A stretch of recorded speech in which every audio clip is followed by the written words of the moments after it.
Assalamualaikum warahmatullahi wabarakatuh. Alhamdulillah rabbil alamin wa bihi nasta'in ala umuri dunya wa din. Wassalatu wassalamu ala asyrafil anbiya'i wal mursalin wa ala alihi wa sahbihi ajma'in. Rabbi shrah lana sadrana wa yassir lana umurana wahlul 'uqdatam min lisani yafqahu qawli. Rabbi yassir wa la tu'assir wa bitamimil khair amma ba'd. Alhamdulillah, syukur kita pada Allah Subhanahu wa taala di mana di malam hari ini Allah Subhanahu wa taala masih menkurniakan kepada kita semua nikmat-Nya sehingga di malam hari ini Allah mempertemukan kita di satu tempat yang paling mulia, yaitu di masjid rumah Allah Subhanahu wa taala. Mudah-mudahan Allah Subhanahu wa taala selalu melimpahkan kepada kita rahmat-Nya, melimpahkan kepada kita hidayah-Nya, dan juga apabila ada di antara kita yang dalam masalah, maka Allah selesaikan masalahnya. Kemudian apabila ada di antara kita yang dalam kesulitan, Allah selesaikan kesulitannya.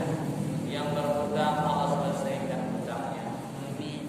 Kemudian orang yang sakit, Allah beri kesembuhan, Allah beri kesehatan, dan Allah beri kebahagiaan kita semua dengan karunia daripada Allah Subhanahu wa taala.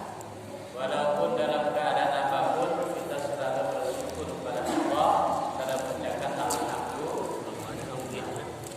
Ya. Dalam keadaan apapun, seorang muslim itu wajib bersyukur kepada Allah Subhanahu wa taala. Walaupun dalam keadaan kita saat ini aturan-aturan yang tidak berpihak kepada kita. Banyak sekarang aturan-aturan yang sudah melanggar hak-hak dari rakyat itu sendiri. Banyak sekarang aturan-aturan yang dibuat oleh pemerintah justru makin menyengsarakan rakyat. Seperti aturan yang baru dikeluarkan, yaitu aturan apa namanya? Omnibus Law, Undang-Undang Cipta Kerja. Sekarang ini banyak sekali aturan yang memberatkan masyarakat, ya, karena dibuat hanya untuk kepentingan penguasa, kepentingan pengusaha, kepentingan aset dan aset. Justru rakyat yang dikorban. Makanya banyak sekarang yang terjadi apa? Demonstrasi. Ada itu. Entah mana tahu ada itu juga nih. Tak tahu juga kan.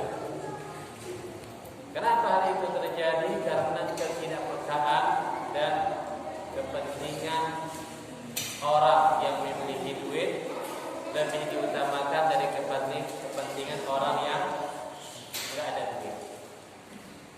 Itu yang terjadi sekarang. Akan tetapi kita sebagai manusia, kita sebagai hamba yang beriman kepada Allah, kita masih memiliki sang Khaliq, yaitu Allah Subhanahu wa taala. Kita masih memiliki backing. Karena backing yang paling kuat itu adalah yang paling maha, yang maha segala. Kita sempit rezeki kita, maka kita minta kepada yang maha Ar-Razzaq, yang maha pemberi rezeki. Karena sesungguhnya dialah Allah yang maha memberi rezeki kepada kita. Kita maha miskin, kita minta kepada Al-Wahhab.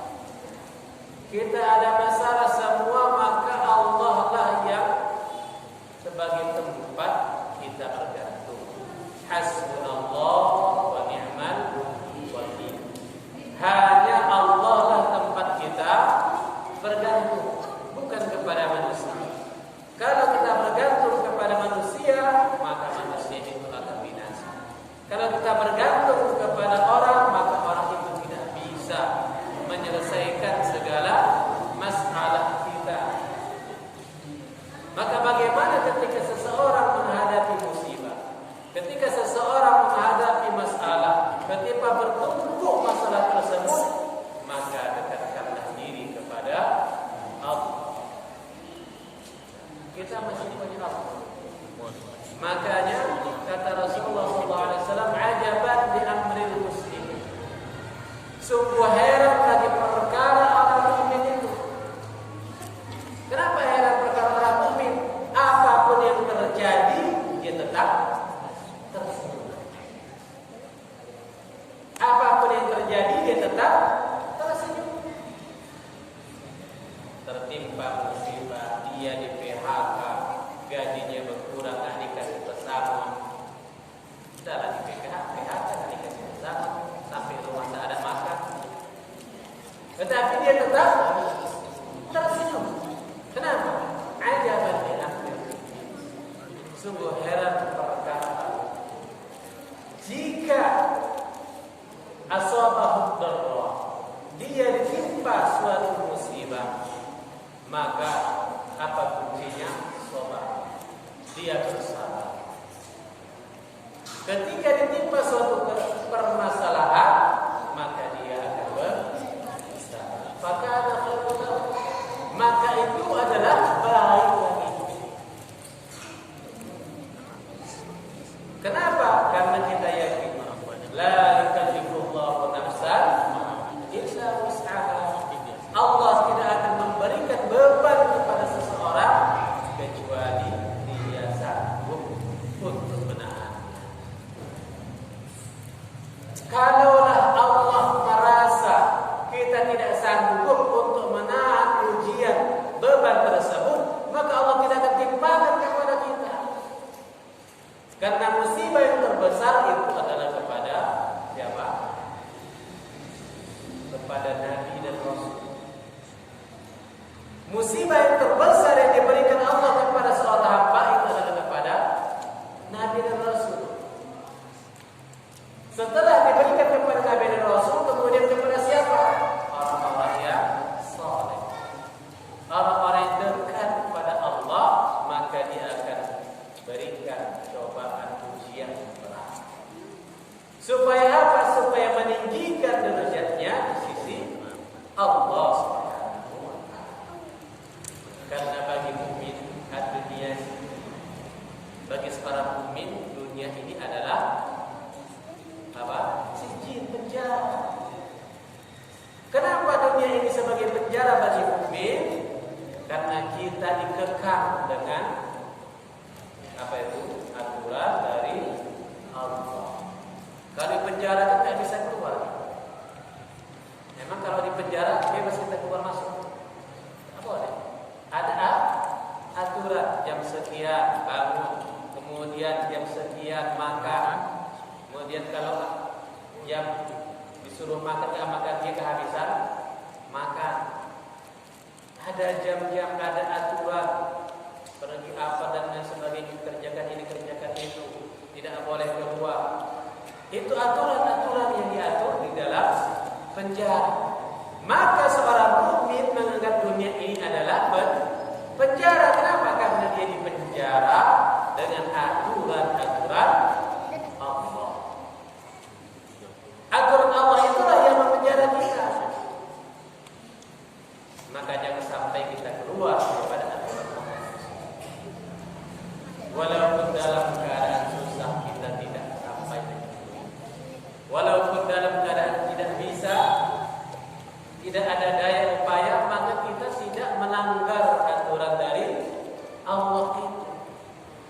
Itulah yang namanya seorang mukmin. Kemudian idza asabatuhu khairan syakar. Jika dia ditimpa atau diberikan suatu kebaikan, maka dia akan bersyukur. Maka itu adalah baik. Makanya kita mukmin kalau ditimpa musibah sabar. Apabila diberikan kenikmatan maka bersyukur kepada Allah. Itulah kita orang mukmin. Ya, karena kita masih punya Allah. Jangan gantungkan diri kita kepada makhluk, karena makhluk itu akan binasa dan dia tidak bisa memberikan manfaat dan mudarat.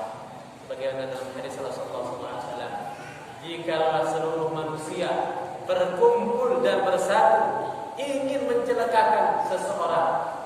Ya. Semuanya ingin mencelakakan seseorang itu. Maka apa kata Nabi dalam hadis tersebut? Lam yakun syai'in illa ma qadarallah. Dia tidak akan bisa memberikan mudarat kepada orang tersebut kecuali yang telah ditetapkan oleh Allah Subhanahu wa taala. Bagaimana semua orang pada masa Nabi Ibrahim alaihissalam ingin membakar Nabi Ibrahim alaihissalam. Akan tetapi qadarullah, Allah menginginkan bahwasanya Nabi Ibrahim itu tidak terbakar. Sifat api itu membakar. Akan tetapi Allah yang punya api, Allah jadikan kuni bardan. Makanya kata Allah kuni pertama bardan. Wahai api, jadilah engkau dingin. Bukan hanya dingin. Kalau hanya dingin saja maka Nabi Ibrahim kedinginan. Tetapi ada tambahan wasalam dan menyelamatkan. Jadi api ini adalah kaum makhluk yang diciptakan Allah. Dan Allah bisa membuat segala sesuatu sesuai dengan kehendaknya. Ya, sesuai dengan kehendaknya. Begitu juga dengan Nabi Musa alaihissalam ketika dia dikejar oleh Firaun, lari daripada Firaun. Ya. Kemudian dia mengadu kepada Allah Subhanahu wa taala tentang permasalahan dia. Dia mengadu kepada Allah Subhanahu wa taala, ya Allah, aku ini adalah orang yang sendiri dan tidak ada tempat mengadu selain kepada Engkau. Ketika lari daripada kejaran Firaun pada masa dia membunuh seorang laki-laki dari kerajaan Firaun. Ya. Maka Allah beri satu saja Allah kasih, yaitu Allah kasih jalan. Ketika orang-orang berada mau mengambil air, maka Nabi Musa menolong dua wanita tersebut untuk mengambil air dari sumur, karena sumur itu tertutup oleh batu. Nabi Musa itu adalah orang yang kuat, maka digesernya batu tersebut sehingga bisa diambil air. Maka dipanggillah Nabi Musa untuk menjadi bekerja kepada Nabi Yakub.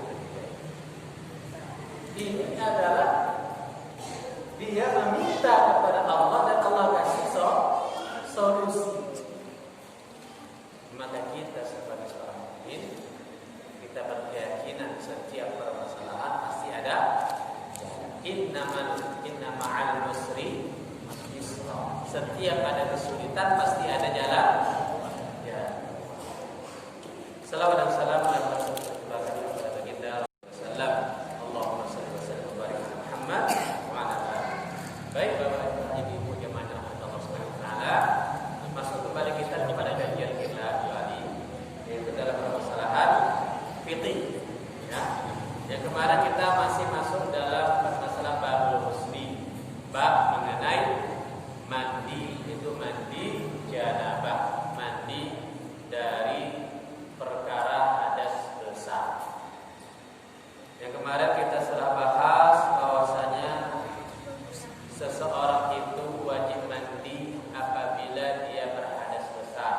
Sebab hadas besar ada beberapa, di antaranya ketika apa saja?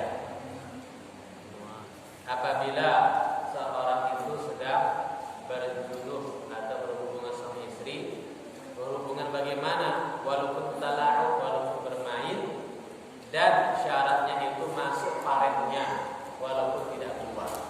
Nah, walaupun tidak keluar mani, tetapi masuk paret ke dalam faraj, ya, dalam kemaluan, maka wajib mandi.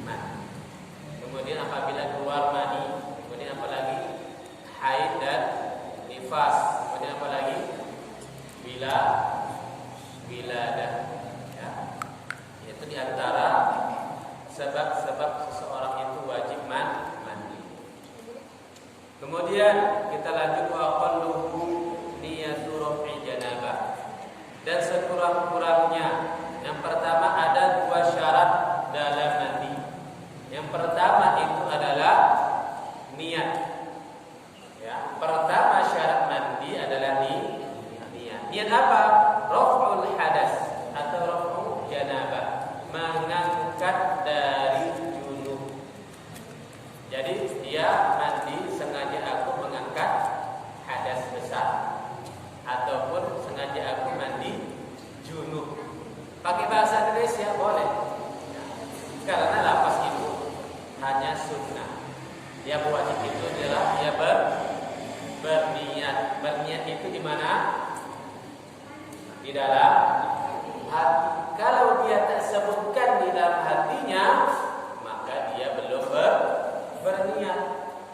Kalau tak sebutkan dia di dalam hatinya, walaupun sudah di dalam lafaz, ya. Jadi yang pertama dia boleh berniat nawaitu raf'al janabah, sengaja aku mengangkat junub, ya, ataupun mengangkat hadas besar. Atau boleh juga istibahati muftaqirin ilaihi. Boleh dia berniat sengaja aku mandi untuk sholat, untuk membolehkan sholat, ya. Muftaqirin ilaihi, untuk yang diperlukan seseorang ketika dia mau melaksanakan sholat itu, ketika seorang hadas besar dia wajib mandi. Maka dia berniat sengaja aku mandi untuk membolehkan sholat, itu juga boleh niat, ya.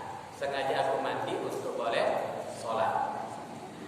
Atau ada fardil ghusli, atau dia berniat. Jadi ada tiga. Pertama mengangkat hadas besar. Yang kedua sengaja aku mandi untuk membolehkan sholat. Tetapi dia tidak boleh berniat mandi untuk perkara yang sunnah. Seperti sengaja aku mandi untuk sholat Jumat. Sengaja aku mandi untuk sholat Jumat. Karena mandi sholat Jumat ini adalah sunnah. Atau sengaja aku mandi untuk membaca Quran, sama kemarin yang kita bahas dalam permasalahan wudu. Dalam permasalahan wudu tidak boleh dalam perkara yang sunnah, ya. Dia mandi untuk mau baca Quran, dia mandi untuk mau berzikir dan lain sebagainya. Mesti dia yang wajib kepada, ya. Al-qada'i fardil ghusli, atau yang ketiga niatnya sengaja aku mandi untuk mewajibkan, untuk melaksanakan fardu mandi. Sengaja aku mandi untuk melaksanakan fardu mandi. Berarti ada tiga. Pertama untuk mengangkat hadas besar, yang kedua untuk membolehkan sholat, yang ketiga untuk melaksanakan fardu mandi. Maka ketiga-tiga ini dia boleh niat. Tetapi disyaratkan maqrunatin bi awwal fardin, dia mesti beserta ketika dia membasuh pertama sekali. Awalnya bagaimana dia mandi? Ketika dia basuh kepala, disitulah jatuh niat dia. Kalau basuh tangan langsung niat boleh, boleh. Ya, karena semuanya ini adalah wajib dibasuh. Mana yang dia basuh, situ dia niat, maka disitulah mulai awal dia mandi janabah. Kemudian syarat yang kedua, syarat yang pertama adalah tadi dia wajib berniat. Yang kedua ta'lim sya'rihi wa basyaratihi. Dia wajib membasuh seluruh rambut dan juga seluruh kulitnya. Yang termasuk ke dalam rambut dan kulit, rambut kepala, rambut bulu itu masuk kan? Tak masuk dia. Dia tak wajib, dia mesti masukkan ke dalam hidung. Yang bulu yang nampak di luar, ya, segala yang nampak di luar. Dan apabila ada sesuatu yang menghalangi air itu sampai ke dalam kulitnya, maka tidak sah mandinya. Seperti apa yang menghalangi air masuk ke dalam kulit? Seperti kita sampaikan kemarin, itu seperti tatu. Kemudian apalagi seperti cat minyak. Kemudian apalagi seperti dia pakai kutek yang berminyak. Itu menghalangi air sampai ke kuku. Maka itu kukunya wajib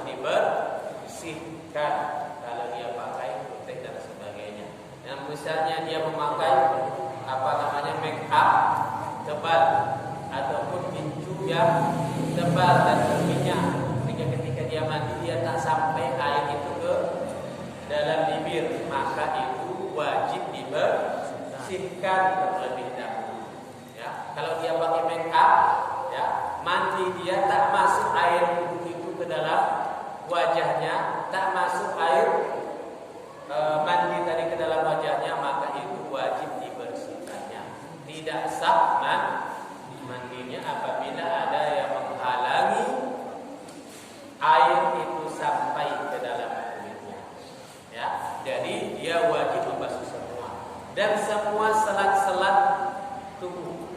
Ya, semua selat-selat tubuh, belakang kuping, yang di dalam telinga, ya, kemudian ketiak, bawah, lipatan-lipatan, semua harus sampai air. Wajib sampai air ke seluruh tubuhnya. Maka lipatan-lipatan itu dia wajib digosok, ya, supaya sampai air. Wala tajibu matmadah wastinsyaq, dan tidak wajib berkumur-kumur dan juga beristinsyaq. Jadi berkumur-kumur dan istinsyaq ini tidak wajib dalam mandi. Itu adalah hanya sunnah dalam berwudu. Wa akmal. Nah, bagaimana cara sempurna kita mandi wajib di sini disampaikan. Ya. Pertama, izalatul al-qadar. Misalnya kita sudah junub, dalam keadaan junub, ya, baik bersih daripada haid, daripada nifas, ataupun selepas berhubungan, ataupun keluar mani. Maka yang pertama kali kita lakukan adalah izalatul qadar, menghilangkan najis, ya, menghilangkan najis. Begitu juga ketika seseorang memandikan jenazah.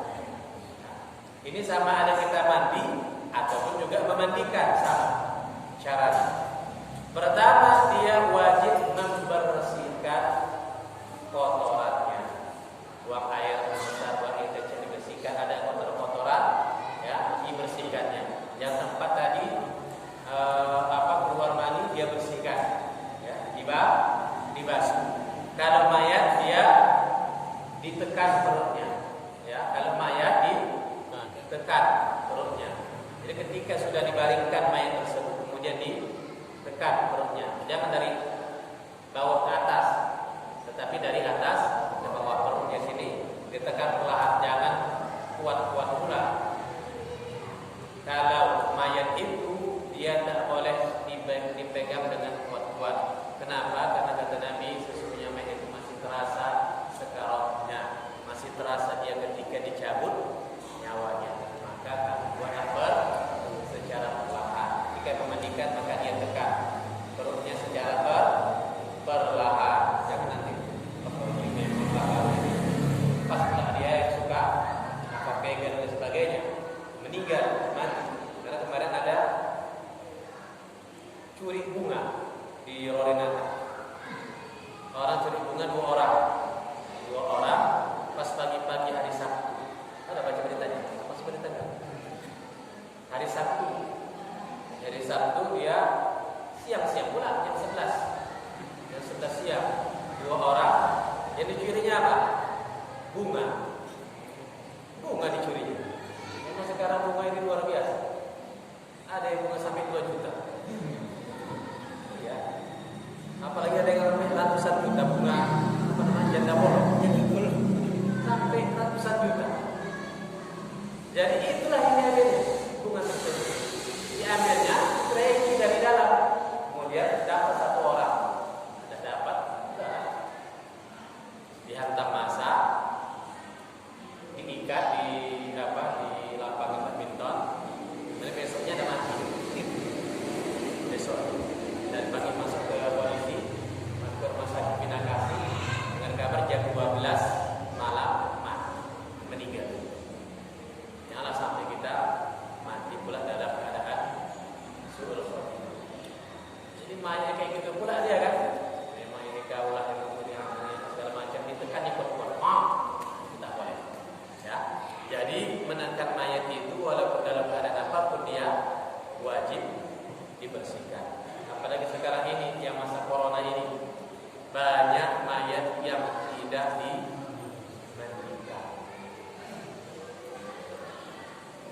Kita lihat banyak yang dia main tanam saja dibilang sakit, yang sakit asam lambung lah, yang sakit jantung, yang sakit asma, semuanya dibilang COVID. Yang baru-baru kemarin itu ada di sana juga di pimpinan pesantren meninggal di rumah, dibilang juga COVID, tak boleh dimandikan. Ngamuk lah masyarakat. Nah, tak boleh dimandikan. Kenapa? Karena katanya COVID. Sedangkan mandi ini adalah fardu kifayah. Siapa yang berdosa? Mayatnya atau orangnya? Masyarakat. Kalau yang di rumah sakit berarti seluruh orang yang berada di rumah sakit itu berdosa. Ya, dia tidak dimandikan. Makanya ini jangan sampai kejadian ada mayat muslim tak dimandikan. Karena yang berdosa itu adalah orang yang hidup. Kalau yang mati sudah selesai dia. Yang mati dia sudah selesai kewajiban dia. Yang wajib memandikan itu adalah kita yang hidup, masyarakat muslim. Masyarakat muslim. Apabila ada di kampung ini satu mayat tak dimandikan, berdosa kampung. Kenapa? Itu adalah fardu kifayah. Fardu kifayah, maka itu mayat wajib dimandikan walaupun dalam keadaan apapun. Kecuali apabila dia mati syahid. Mati syahid dia tidak dimandikan. Kalau mati syahid tak dimandikan, hanya disolatkan tanah terus. Itu kalau mati syahid atau mati tenggelam atau tidak bisa dimandikan sama sekali. Tidak bisa dimandikan sebab apa? Sebab misalnya ada dulu orang yang meninggal ibu, dia tinggal sendiri di rumah, janda tinggal sendiri, meninggal dia tak ketahuan, tidak ketahuan 3 hari baru orang tetangga kecium bau bakar, maka diketuk di dobrak rumahnya, rupanya dia sudah meninggal 3 hari yang lalu. Kayak mana pula? Dan 3 hari mayat, karena yang paling bau itu mayat bangkai manusia. Paling bau itu bangkai manusia. Jadi pakaiannya ini nggak bisa dibuka, lengket sudah. Kalaulah dibuka pakaiannya, terkelupaslah kulit. Itu dalam keadaan darurat. Sudah tidak bisa lagi dimandikan, maka dia ditayamumkan. Ya, hanya ditayamumkan kemudian ditanam. Kenapa? Dalam keadaan darurat. Apabila dia dimandikan, maka terlepas semua kulit-kulitnya. Ini bisa mudarat. Dalam keadaan mudarat, maka dia hanya ditayamumkan saja. Tayamum seperti biasa, ambil tebu, semuka, ambil tebu lagi, nah sudah. Itu cara tayamum apabila mayat yang tidak bisa dimandikan. Sedangkan kalau yang biasa wajib harus dimandikan. Maka yang pertama tadi adalah kembali kita izalatul qadrin, menghilangkan dulu najis, bersihkan dulu najisnya. Selepas dibersihkan kita bersihkan najis, baru yang kedua summa al-wudu. Kemudian dia pun mengambil wudu seperti biasa. Sebelum mandi disunnahkan bersihkan najis, barulah berwudu. Kenapa? Di khabar daripada hadis Rasulullah SAW bahwasanya Rasulullah SAW beliau sebelum mandi beliau berwudu terlebih dahulu. Ya, Nabi Muhammad SAW sebelum mandi beliau berwudu. Wa fi qaulin yu'akhiru ghusl qadamai. Dalam qaul ada hadis, jadi ada hadis yang Maimunah, hadis riwayat Maimunah, Nabi Muhammad SAW dia mengakhirkan membasuh kaki. Jadi berwudu seperti biasa. Kemudian sebelum dia membasuh kaki, mandi dulu Nabi. Ya, mandi dulu seperti biasa. Sudah selesai mandi, baru terakhir baru membasuh kaki. Ini riwayat daripada Maimunah, istri Nabi. Riwayat satu lagi, Nabi seperti biasa sempurnakan sampai membasuh kaki. Barulah Nabi mandi. Mau pakai yang mana? Dua-dua boleh. Sama ada dia membelakangkan membasuh kaki ataupun dia sudah selesaikan dulu wudu baru dia mandi boleh. Ya, karena riwayatnya itu dua-duanya ada. Kalau riwayat yang kaki belakangan itu riwayat hadis Maimunah, kalau yang lain itu riwayat Aisyah. Ya, yang dia Nabi membasuh terlebih dahulu wudu seperti biasa barulah dia mandi. Ya. Jadi kedua-duanya boleh dilakukan. Summa ta'ahudu ma'atifihi. Kemudian dia pun menyelat-nyelati atif ataupun semua siku. Ya, semua siku, telinga, kemudian siku tangan, siku pergelangan, siku semua, siku selangkangan dan lain sebagainya. Semua siku diambil air, kemudian dibasuh dulu semua siku supaya sampai air ke semua siku, semua badannya. Ya. Setelah itu, summa yufidul ma'ala ra'sihi. Ini berdasarkan hadis. Tata cara awal. Ini bukan wajib ya, tetapi sunnah. Setelah dia tadi berniat, sudah berniat membasuh, barulah dia membasuh kepalanya terlebih dahulu. Ada yang mengatakan pertama kaki dulu dari bawah sampai ke atas supaya itu demi kesehatan. Hal ini terbantahkan daripada hadis Nabi Muhammad SAW terlebih dahulu mandi melalui kepala. Nabi mandi kepala dulu yang dibasuh, bukan terlebih dahulu basuh kaki. Nabi itu orang yang paling sehat. Ya, maka kita ikut kata orang, kata Nabi. Dan kita ikut hadis Nabi, maka Nabi terlebih dahulu membasuh kepala. Ya. Selepas tadi ambil air, kemudian yang selat-selat ataupun celah-celah tangan dan pergelangan siku dibasahi, barulah dia membasuh kepala. Kemudian setelah membasuh kepala, Nabi menyelat-nyelati rambutnya. Rambut Nabi itu panjang, tetapi tidak lebih daripada bahu. Ya.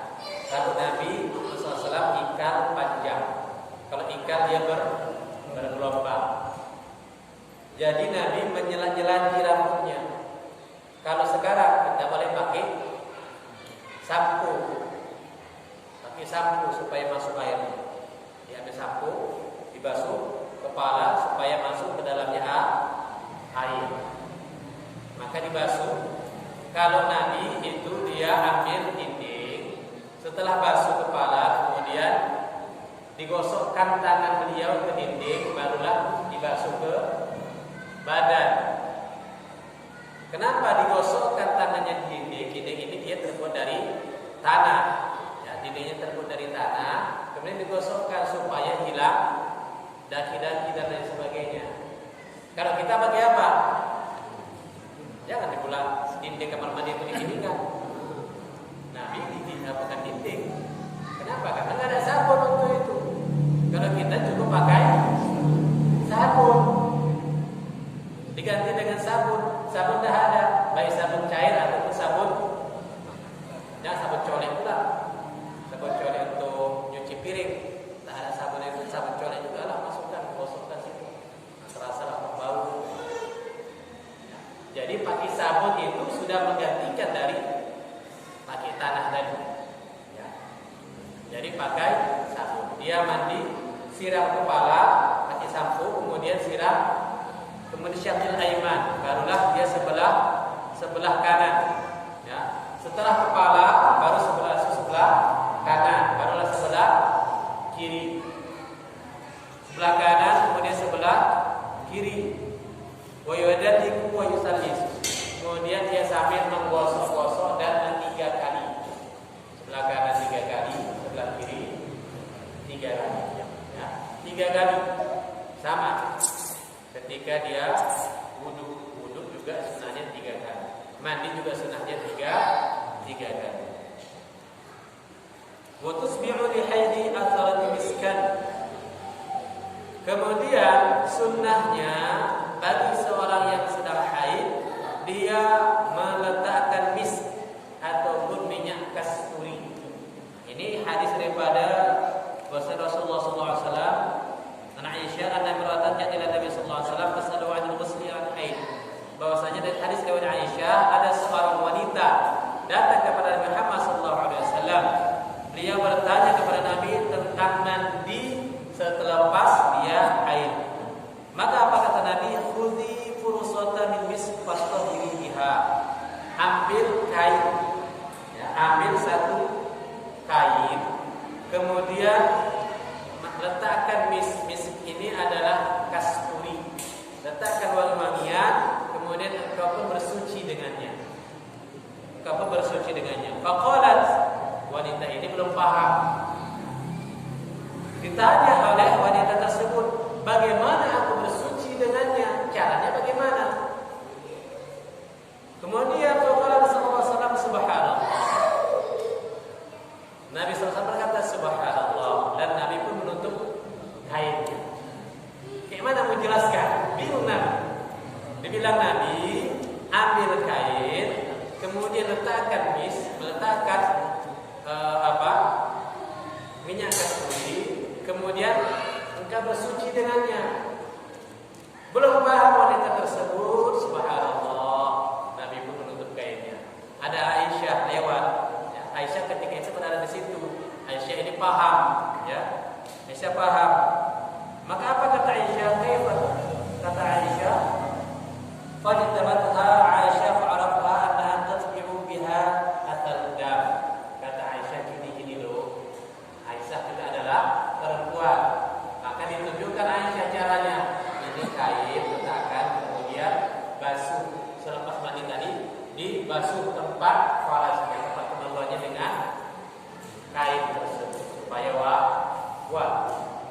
Kalau sekarang kadang ada minyak ada yang dari seri atau dari apa segala macam, tapi itu juga boleh. Ya, itu sunnahnya supaya dia tidak bau dan bersih. Makanya wanita muslimah itu dia bersih. Wa illa falahu, ataupun dengan yang seumpamanya.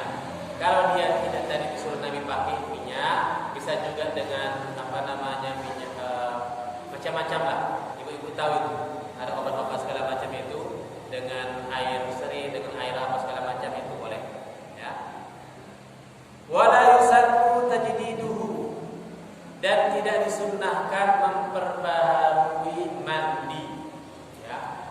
Kita tidak disunnahkan perbaharui mandi. Mau sholat mandi, ya. Mau sholat lagi mandi lagi, mau baca Quran mandi lagi. Tidak disunnahkan untuk tajdid. Berbeda dengan wudu. Kalau wudu disunnahkan tajdid. Ya. Kenapa? Karena kata Rasulullah SAW bahwasanya Nabi Muhammad SAW bersabda, setiap wudu itu 10 hasanat. Setiap seorang wudu itu fa inna man qala ala tuhrin kutiba lahu 10 hasanat. Barang siapa yang berwudu karena sebabkan untuk bersuci, maka dituliskan baginya 10 kebaikan. Kalau wudu disunahkan tajdid.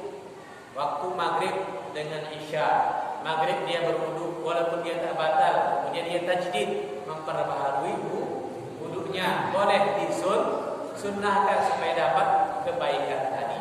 Tetapi kalau mandi tak diperintahkan, subuh tadi mandi, mau Jumat disunahkan juga mandi lagi dia.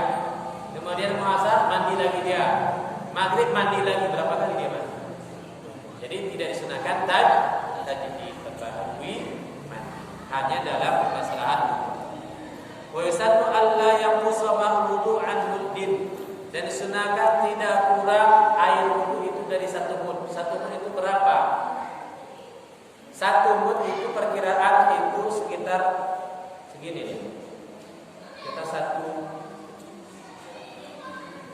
500 mili. Ini berapa mili? 500. 600. Sekitar 500 mili kurang lebih. Itu satu mud. Ya. Kalau satu sok arba'atu abdan. Satu sok itu 4 mud. Ya. Satu mud perkiraan itu satu mud tempat tadi itu sekitar 500 ml. Kalau dia cairan, semana berarti segini. Bisa berhubung dengan ini. Kalau kita bisa kan? Wajib. Masa Nabi itu air susah. Ya, tak ada air ya, ada air zam-zam. Kalau di luar semua pada pasir. Kalau kita tinggal buka aja karena tak keluar air. Ya, kalau tempat yang susah air bagaimana? Maka diambil satu. Cukup untuk berwudu. Caranya dia tuangkan, kemudian basuh wajah. Kalau kita makanya kita walaupun dalam keadaan banyak air dilarang mubazir. Jangan buka air yang keran itu sampai pol habis. Sampai habis itu dia mubazir. Cukup untuk sekedar berwudu. Walaupun dalam keadaan air itu melimpah, tidak boleh mubazir. Maka cukup buka air itu untuk bisa kita berwudu. Jangan terlalu besar. Ya, jangan terlalu besar. Jadi dengan satu ini sudah cukup untuk berwudu. Ya. Ataupun dengan ego Nabi berwudu dengan itu. Satu mud. Kemudian kalau wal ghusli ansar, mandi satu sok. Satu sok itu perkiraan 1 ember. Cukup mandi. 1 ember itu sudah cukup buat mandi. Ember semana? Ember besar itu enggak. Dia perkiraan kalau ini 1 mud itu 500 mili. Kalau 1 sok sekitar 2 liter. 1 sok berarti 2 liter. 2 liter gimana cara mandi? Kalau kita enggak 1 bak nggak bisa Pak. Kalau nggak satu bak nggak bisa mandi. Karena mandi jebar. Nah ini mandinya cuma cukup 1 sok saja. Ya, kita 2 liter, 1 ember sudah cukup mandi. Bagaimana? Nah ini mandi tidak jebar-jebur. Jadi caranya, ya, sudah dibersihkan najis, kemudian ambil gayung bersihkan, basuh semua. Ya. Tetapi menyeluruh. Kalau kita bisa kan? Karena nggak biasa, nggak bisa. Ya, karena tidak biasa. Kalau orang yang susah air bisa. Ya, dengan mandi dengan air yang sedikit. Kita baru sedikit saja, masih sabunan, dah habis air, dah kena mata dan sebagainya, nggak selesai mandi. Ya, jadi itu tadi tidak boleh kurang dari 1 mud. Ini sunnahnya. Dan kalau mandi tidak kurang dari 1 sok. Kalau kita selalu jelas, wala haddalah, dan tidak ada batas. Ya, tidak ada batas sebanyak berapa. Ya, terserah. Mau 1 pola pun mandinya bersih itu tidak ada masalah. Ya, tidak ada masalah. Jadi itu tata cara sunnahnya mandi. Wa man bihi najasun yaghsiluhu tsumma yaghtasil. Nah, barang siapa yang ada najis, dia hendaklah membersihkannya terlebih dahulu, baru kemudian dia mandi. Wala takfi lahuma ghaslatan, kata fil wudu, dan tidak boleh, ya tidak boleh mandi. Misalnya dia berniat untuk melaksanakan sholat Jumat, ya, seperti mandi sunnah Jumat, sedangkan dia mau melaksanakan membuang hadis besar, yang tadi itu tidak boleh, ya, tidak boleh. Apabila dia niat mau sholat Jumat, dia niat sengaja akan membuang hadis besar dan mandi sunnah Jumat, itu boleh, ya. Tetapi kalau dia hanya niat untuk mandi mau sholat Jumat sunnah, itu tidak boleh, ya. Kenapa? Tidak mengangkat dari hadas besar. Alasan takfiri Allah. Wa man ightasala li janabah wa jum'ah hasala aw li ahadihima hasala faqat. Barang siapa yang mandi untuk janabah kemudian juga dia niat untuk Jumat, maka dia boleh. Atau li ahadihima, atau niat untuk salah satu keduanya, dia hanya niat mandi untuk melaksanakan salat Jumat, maka itu tidak boleh kalau dia sedang dalam keadaan junub. Kalau hadatsu ma janabah fasad au aksuhu kafal ghuslu 'ala al-madhhab. Jikalau dia berhadas kemudian dia berjunub, atau kebalikannya berjunub kemudian berhadas, kafa al-ghuslu, dia cukup mandi. Jadi mandi ini sudah cukup mengangkat hadas besar dan juga hadas kecil. Ketika ada sahabat Nabi bertanya, "Ya Rasulullah," ketika selepas Nabi terangkan cara mandi, "Ya Rasulullah, apakah aku mesti berwudu lagi?" Maka apa kata Nabi? Dengan cara apa lagi engkau membersihkan hadas? Dengan cara apa lagi? Karena kalau sudah hilang yang besar, maka hilang yang hadas kecil. Kalau dia sudah mandi, ya, mandi janabah, maka dia tidak lagi berwudu. Ya, tidak lagi berwudu. Kecuali ketika fi asna'ihi, ketika di tengah-tengah batal ataupun dia buang hajat ataupun buang angin, maka dia mesti berwudu. Ya, ketika tengah-tengah lagi mandi, batal dia buang angin, ya, maka dia wajib berwudu lagi. Begitu juga ketika dia berwudu, tidak basuh muka, basuh tangan, tiba-tiba buang angin, dia ulang lagi. Dia ulang. Kalau mandi tidak bisa dia ulang, tetapi bagaimana? Dia wudu lagi. Ketika tengah-tengah mandi, buang angin atau qada hajat dia, maka dia cukup mengulang. Tidak usah lagi mengulang mandi. Wallah. Baik, itu mengenai tadi mandi. Sebelum kita lanjut, babun najasah, bab mengenai najis. Ya, tadi mandi selesai ya. Kalau ada pertanyaan nanti kita lanjut. Bab mengenai najis. Apa itu najis? Najis itu adalah kullu qadrin, setiap qadar ataupun kotoran yang dia tidak membolehkan sesuatu